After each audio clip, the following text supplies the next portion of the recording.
So, how you feeling? It's like, yeah, great, thanks, appreciate that.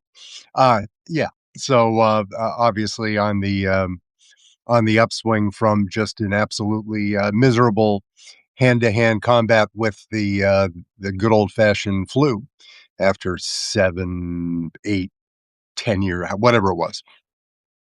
You know, celebrate avoiding COVID, and you get whacked with the good old fashioned. So. And last couple days have been, with the passing of Reverend Jackson, and then what I really enjoyed yesterday was, Fred Hampton kind of inhabiting his world in his 21 years before your boy J. Edgar Hoover and his Illinois accomplices snuffed out his very promising life. That was right at the height of the fever pitch, you could argue, of that portion of the civil rights movement, that episode, that was coming out of the end of the '60s. That was a very consequential time, and just sort of just listening to the very personal accounts. And I'll do more of those because I think as we head towards the election, civil rights is going to be at the forefront of our minds because we have a government that is doing everything they can do to interfere with the rights that the Constitution guarantees us. So we will revisit that. And uh, whether it's tomorrow or some other time over the weekend, uh, I've got to do a Malcolm X episode just because he was so important in our country's history, and to sort of represent his the impact that he had, and he was a controversial figure. Controversy is not bad. Controversy is he was he was in a lot of people's heads. So yeah, so we'll do that. And I was going to say we're switching away from the civil rights subject matter, but of course we're not, because after life, liberty, and the pursuit of happiness, you could reasonably argue that the most important civil right is the right to vote. And I was planning to combine sort of the tech and practical means by which the Trump administration and their fascist playmates, the ways in which that they would interfere with yours, with mine, and with everyone's ability to make sure that their vote was counted. But the tech side of it, with the TikTokness and your boy Elon, um, and X, those are wild cards that we don't have a great deal of either visibility on or into or control.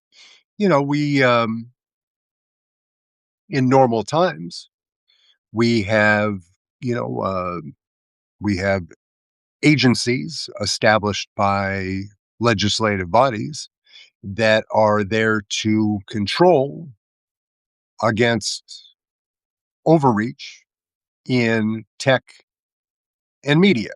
And we saw, with going back to Kimmel, and the most recent one with James Tallarico.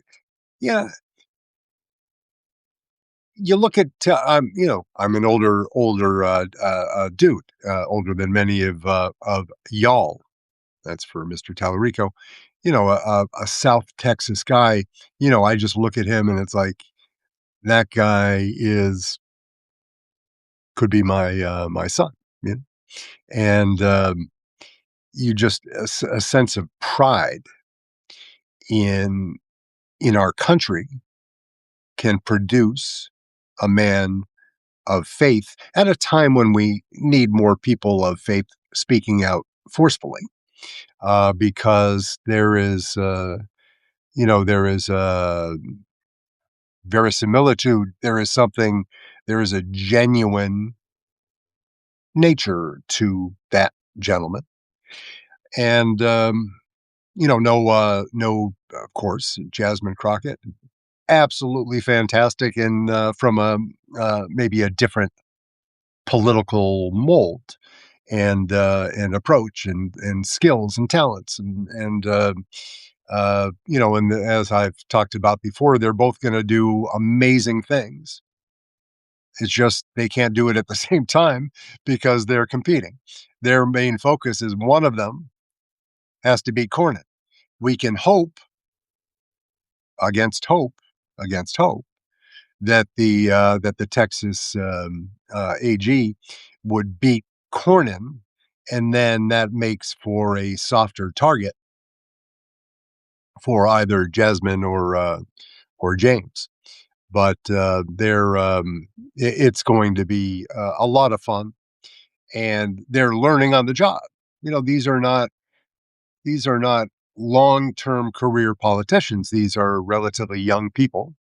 And as I mentioned and was reminded again last night, that Mr. Tallarico is still finishing his advanced degree as in seminary, and and all the other things that he's doing, trying to be a good role model and communicate clearly to Texas voters why he would be a better fit and less corrupt, on the corruption side. Everybody in the, Greg Abbott tree all the way down. Cornyn, his time is come and gone. And what a wonderful pickup that would be for the Democratic Party to take a Senate seat in Texas. There was a time long ago when that was a possibility, but something to as a counterbalance to your boy Ted Cruz. I just would be I would be in the mood to celebrate that for a month at least.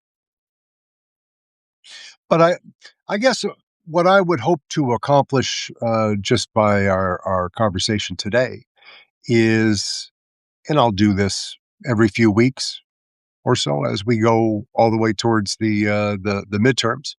But early voting started 3 days ago in Texas, right, for the primaries, for the senatorial, perhaps other elections too, but at least that's the one that's on the in the zeitgeist right now is Jasmine and James.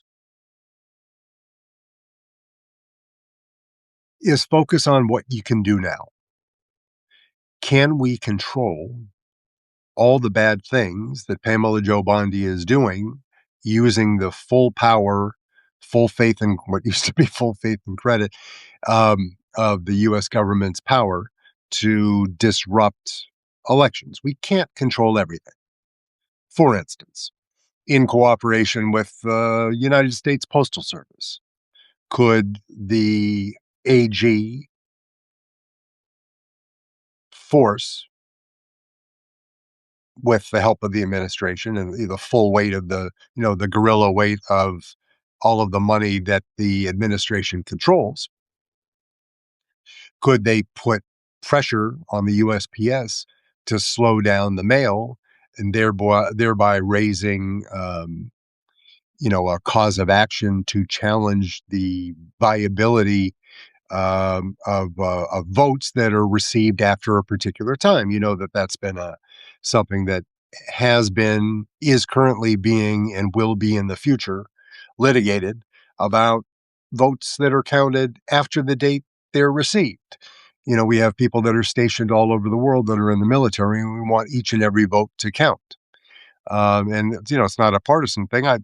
I would guess at over my years on the earth, or at least the years that I was, constitutionally eligible to vote, that military votes tended to trend to uh, to the Republican Party. Now that was a different Republican Party, same name but different philosophy and character level. But still, you serve in the military, your vote absolutely, absolutely has to be counted because you are putting your life on the line for good reasons. Or we can debate about the whole FAFO in the Arabian Gulf with not one but two carrier battle groups, right? That's remains to be seen, and we're going to have a whole different thing about. We'll do an episode also in the next few days. The added cost, not just in treasure, but reputationally and morale, from a morale perspective, of starting and not finishing things, of announcing not a strategy, because there ain't no strategy, announcing a goal. Now, if it was to take the Nicolas Maduro, a police action limited to that one purpose, and then come home and no further action, right? Okay. But did you need a carrier battle group, and do you need to piss away our yours and my money, our tax dollars, at that time when it was the Gerald R. Ford carrier battle group in the Caribbean at if you wanted round number, call it $20 million a week, right? If that in your judgment is good use of our dollars, okay. I have different feelings about it, but that's why we all are entitled to our own opinions and our own backsides, I guess. Now that we're doubling everything up over in the Gulf, and we're tasking the Gerald R. Ford, the vessel itself, not the entire battle group, but the aircraft carrier, which is the nation's most modern and advanced aircraft carrier that we have in our inventory, was when it went into the Caribbean to begin the Venezuela FAFO. It was due back in Virginia for refitting, maintenance, regularly scheduled maintenance, just like taking your car in when the light goes off, right? It was due then. So it was overdue while it was still in the Caribbean, and now that's one of the carriers that they sent back to the towards the Arabian Gulf to support the Abraham Lincoln. And then there's all of the layers of, is it, you know is it Bibi trying to drive that the aggressive posture and insisting that it would be a mistake not to attack Iran now. Again, I'm not passing judgment on that in this moment. I'm just saying it is in the interest of Israel versus in the interest of Benjamin Netanyahu keeping him out of prison, or is it something else entirely? You know that we everybody can pick their position on that issue and fight it out amongst yourselves. Yeah, but I guess what I would really want people to do now, if I were driving this bus, is do the little things now, because we know how life can get away from you. And after a long winter, you're enjoying your summer.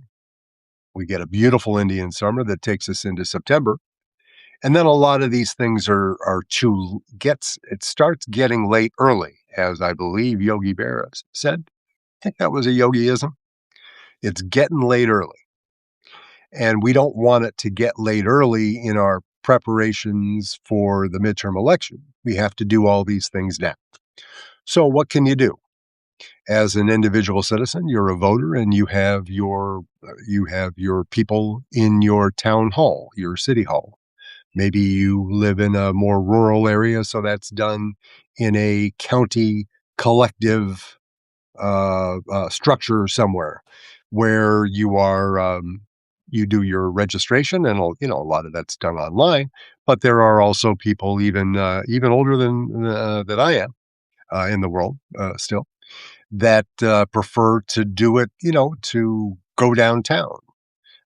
Think about my father. If I told him to do that, the RIP and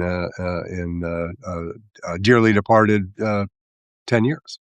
But it's like, no, I'm going to go down and I'm going to talk to the clerk because that's part of being a citizen of a municipality. You stay in touch. You peek your head in the door. Hey, there's the mayor. Hello, Mr. Mayor, and the city solicitor.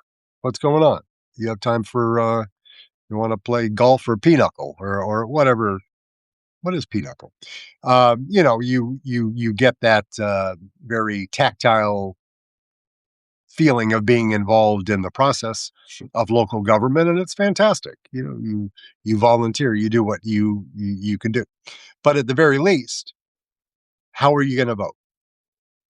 And a lot of people changed the methodology, their own personal preferences when COVID came through our lives and disrupted everything because the normal gathering, it was like a social experience at a voting center at your local elementary school. They close down the school in the afternoon and open up the gym, and that's where you vote.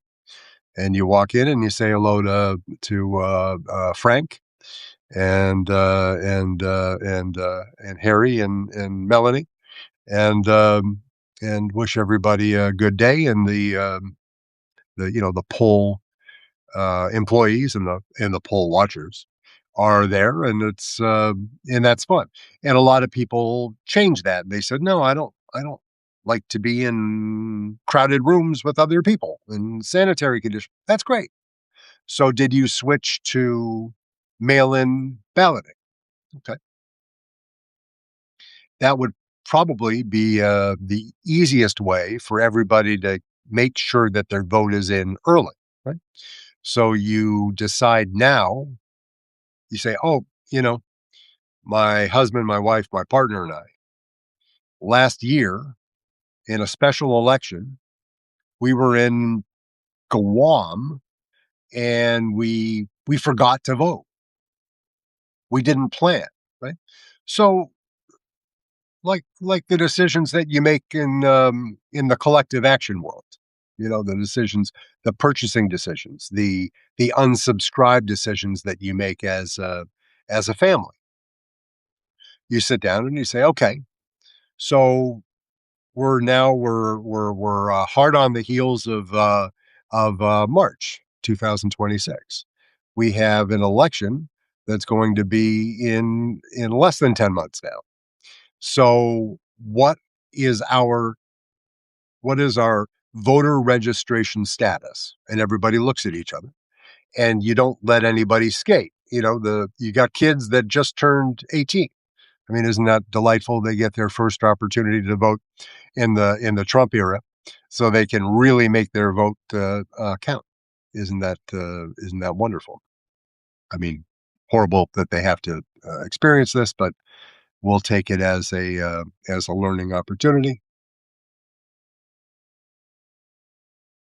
Okay, so we're all mail in so we can get it done early, watch each other's backs, make sure because if the ballot comes early, late, addressed improperly, it gets sent to McDonald's instead of us because our name is McDonald.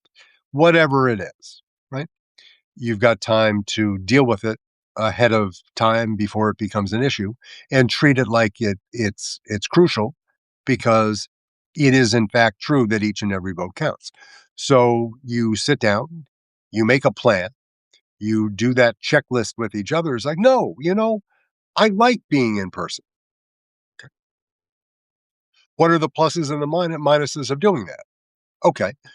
Is there going to be, depending on where you live, in a heavily urbanized area in a blue state with a Democratic mayor, is it more likely that there's going to be disruption from ICE, Border Patrol? You don't need he doesn't need to declare an insurrection to behave like there's an insurrection because he's Donald effing Trump.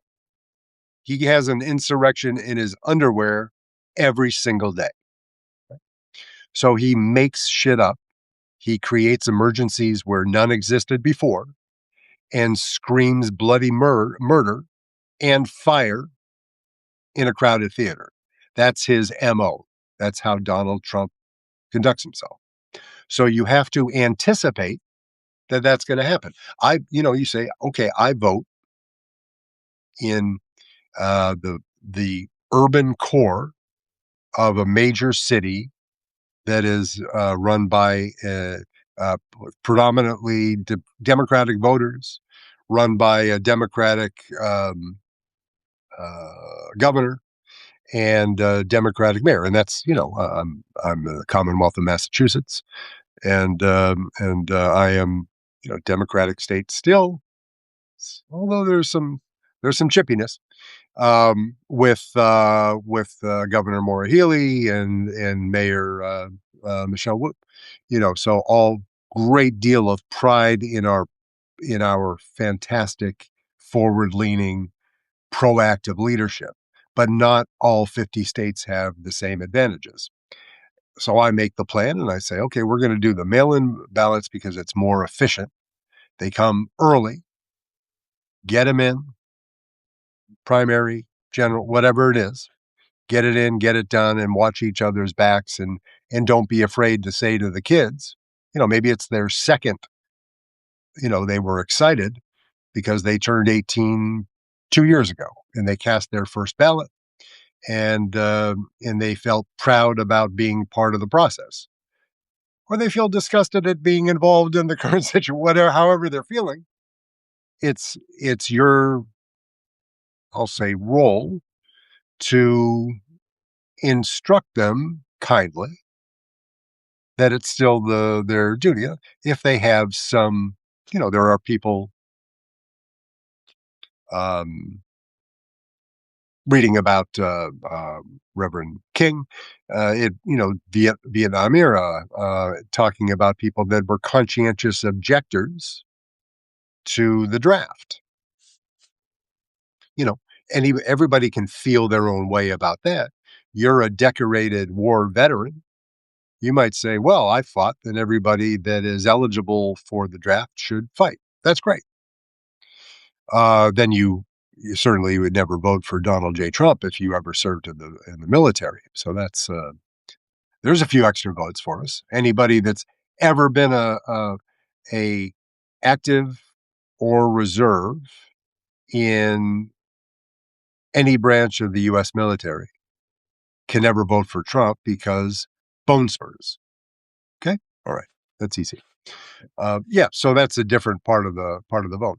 But what we're talking about right now is how each individual can prepare for the actual vote, knowing that there will be incoming fire from the DOJ, Pamela Joe Bondi, and others trying to interfere with that. That's the sending Vladimir Putin's homegirl Tulsi Gabbard to Atlanta to F with the Fulton County Board of Voting, that organization where they warehouse the votes from 2020.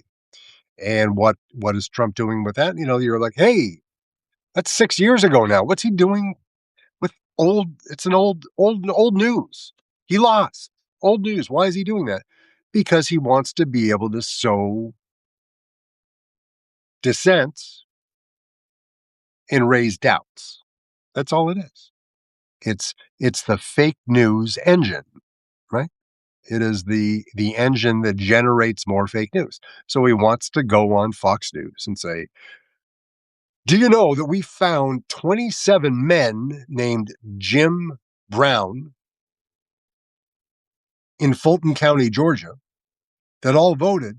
Can you imagine that there are 27 men named James Brown in Fulton County? It's impossible. He's one football player. How could he vote 20 times? Fraud, waste, fraud, abuse, Trump derangement syndrome, DEI, Benghazi, Benghazi, Benghazi." Yeah, you've been there. You know the game. And just more shit flowing out of that pipeline, just as the Project 2025 told you to do, sir. Yes, congratulations. So there will be all of that. So how do you avoid that? You make the plan. You insist on being there in person, and you want to be there to walk into that booth and close the curtain behind you and, press, pull, prick, Chad, no Chad, or push the button, uh, push the big button, help us all out. That's your prerogative. But I would say, in an effort at a time when the disruption level in all aspects of voting, and this is 26, 28 will be twice as bad because they will have already kneecapped some of those additional representatives that were protected by the Voting Rights Act, because the Supreme Court will do that. And that will be whacked. So we're going to have less representation in 28 than we do in 26. The actual number is not decided yet, but we're going to lose a half a dozen seats nationwide more. So this vote on 26 needs to be an actual landslide and mandate, not the supposed mandate that Donald Trump said that he got from the American people, when his was the fifth lowest margin of victory in U.S. Electoral history this past time. So congratulations there, General Kenkles. You almost made it, but almost in, horseshoes and hand grenades. And hope you enjoy playing both, but only after you're done with your job in whatever the F it is you're doing right now. So, yeah. So, okay. Other voting, we talked about post office, out of our control, largely. Yeah, you can express to your local representative that you're very concerned about games with the post office affecting your mail-in ballot, but you're going to be doing it so early, that you're going to be a month or months ahead. You're not going to leave it to the last. Not uh, you'll have it done well before. We won't call it Columbus Day anymore, but let's call it Indigenous Persons Day, the middle of October, right? You're well done in, postmark. Have a nice day. Goodbye. That works out just fine. So you can't fix the post office, which has been broken for decades, if not longer. Poorly run organization under Republican and Democratic administrations. It's a mess. And UPS is eating its lunch, and the whole thing. We can't control it. But if you're going to mail it in, just do it early. If you're going to be there in person, make a plan and make sure that everybody in your household, your community center, your condominium, your church, your kid's school, without being a dick, everybody in your immediate friend and influence group is, and I'm not saying you don't pass along helpful advice to people that may have worn a red polyester hat someday, because we're Americans, right? We want to be fair to our to the people of goodwill that are in our communities because you made a vote, you cast a vote for someone who is now causing an insurrection. There's no hate. We can't do that. Now, if the same people that did that are out there holding signs saying, do it again, then you can turn and walk away and shop elsewhere, uh, on a more permanent basis. So, yeah. So let's think of one other way that they're going to get their dirty little hands. Vote. Let's go back. Voter roll, right? So we talked about deploying the immense intelligence of Tulsi Gabbard to Fulton County, Georgia, along with the FBI to capture the 2020 ballots for the election that Donald Trump lost conclusively, in order to sow dissent amongst election workers and poll watchers. Right? Excuse me. So what does that what does that teach us? Right. Well, who's driving? I said, if I were driving the bus, who's driving the ship? Right.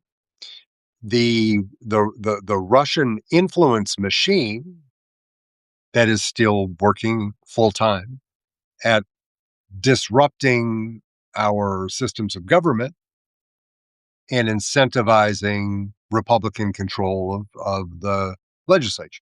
So that's still working.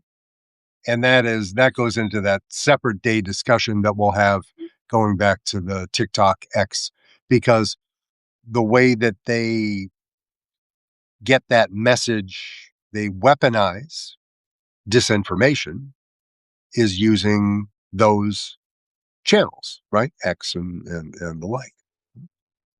But so they're confirmed, unconfirmed. When Pamela Joe Bondi said to each of the states, send me your voter rolls, that's against the law. For her to request it, it's against the law. But you know how things have been working lately. And 11 plus one minus one, 11 states have fully complied so far. They are, you could guess 11, you probably get 11 out of 11 or close to it before I even finish this current sentence that I'm trying to complete right now. Yeah, usual suspects. But fortunately, many of the usual suspects, the all red voting blocks, the Montana, spent a delightful summer there. North Dakota, South Dakota, Mississippi, Louisiana, and others, right? The one that really matters, Texas, right? Because Greg Abbott is going to help Donald Trump. And as you might have heard, there are a lot of people that live in Texas. That is, it's concerning, but I mean, it's foreseeable that that would be one. So plan for things that are foreseeable. There have been some court decisions that have been heartening recently between Oregon and California, and brave, courageous federal courts doing their job, you know. But they're taking a lot of shit. I mean, these judges that stand up against the illegal pleadings of the Trump administration, these judges are threatened in their homes, at their homes, the pizzas and all of that stuff. What kind of world is this? I'm not saying that we should ever, when we return to a Democratic Party led system, that there won't be some kooks causing trouble. There will, of course. It's America. the beautiful. But this is it's encouraging that we have now this far ahead of the election that there are judges saying you can't do that. They don't have to send you shit. Donald Trump will double back. He'll say, you know what, state X, I'm going to cut all of your funding. I'm going to starve you. Think about it, because he actually does this. I'm going to starve your school children unless you comply. After 10 bullets were shot into the body of Alex Preddy in Minneapolis, Pamela Jo Bondi said, if you want ICE to come out of Minneapolis, give us your voter rolls. It happened. She said that. That is on wax, as the kids say. That happened, right? So more of that shit will go on. They will get the Republican governors who are laying down, pants down, on the ground, waiting for Trump to send his next directive. They'll get those states, which is regrettable. But for them to sow doubt and raise flags in dark red states, in the end, is it going to be the deciding factor in whether a Democratic Party candidate wins overall in 28? No. There are some states where, we're going to try to take the Senate. There are the Alaskas, the Maines, and some other states where it's starting to look, ain't no done deals, not an easy fight, but we're starting to feel some signal where there's at least a chance. Is it the Texas-y?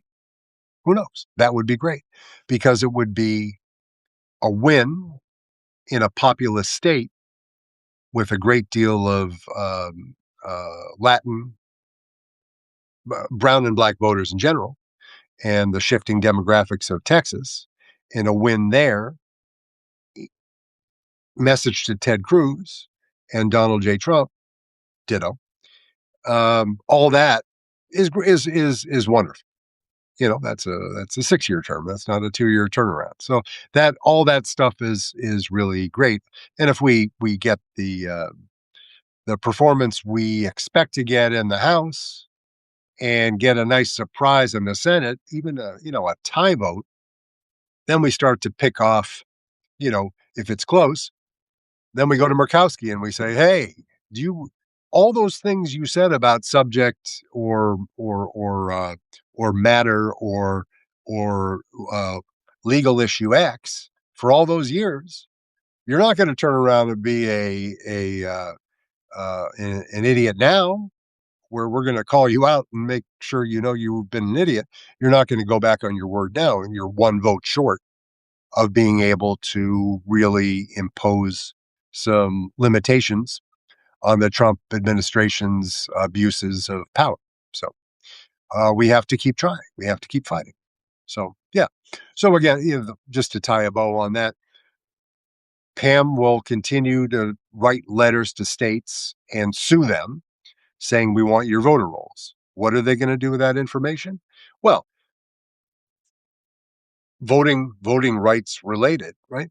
And what they're going to do is they're going to set traps that, like a spring gun, which we've talked about before, which will be set to cause maximum impact at the perfect time.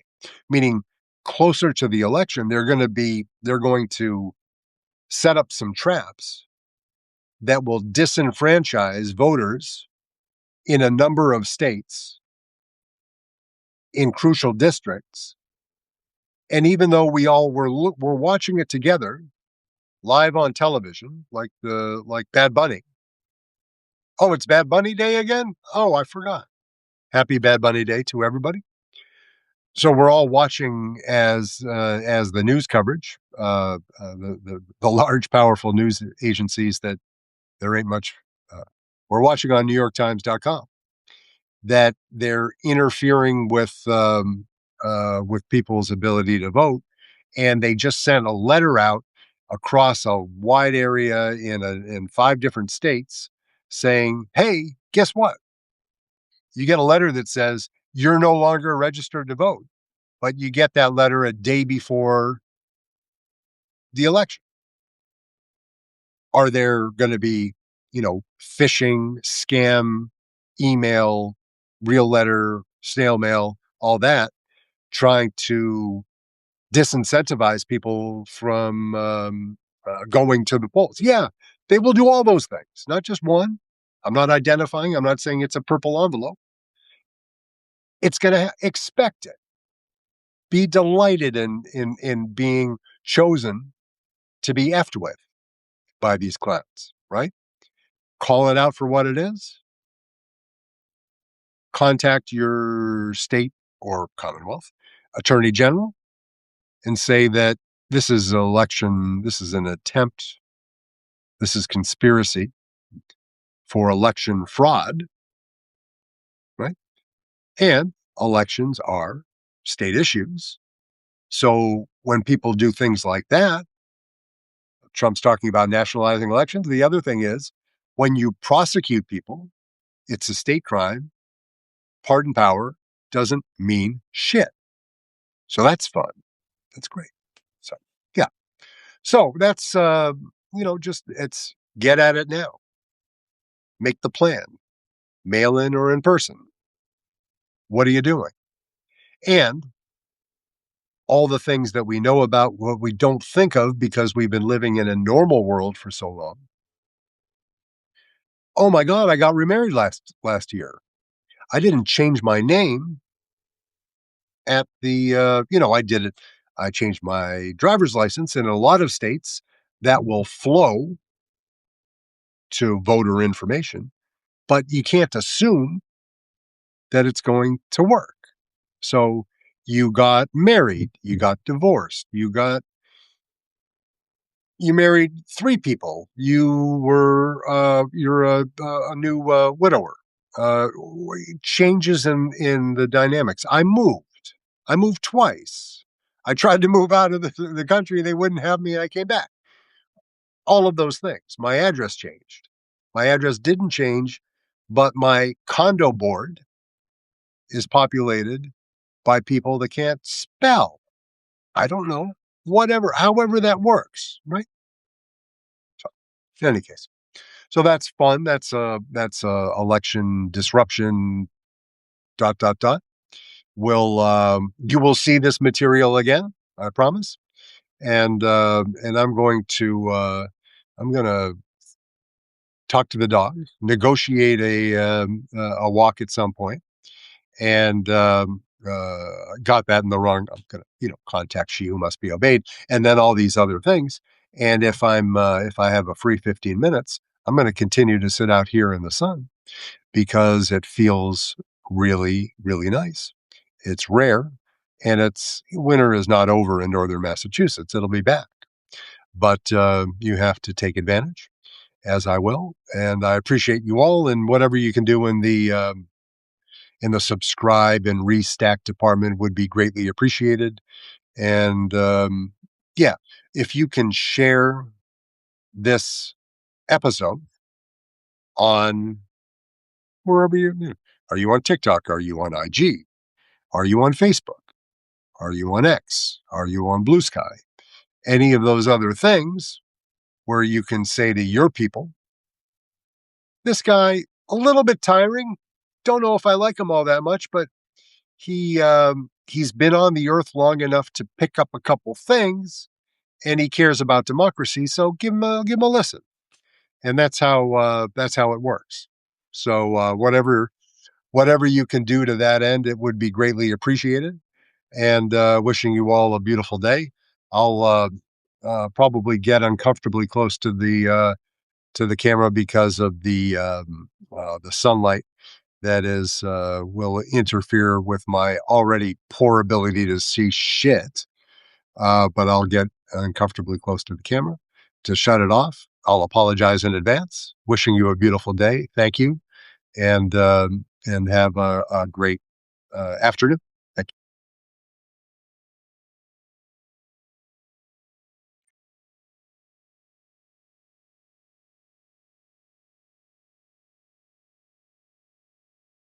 Still gonna get it. Oh, yeah. Oof.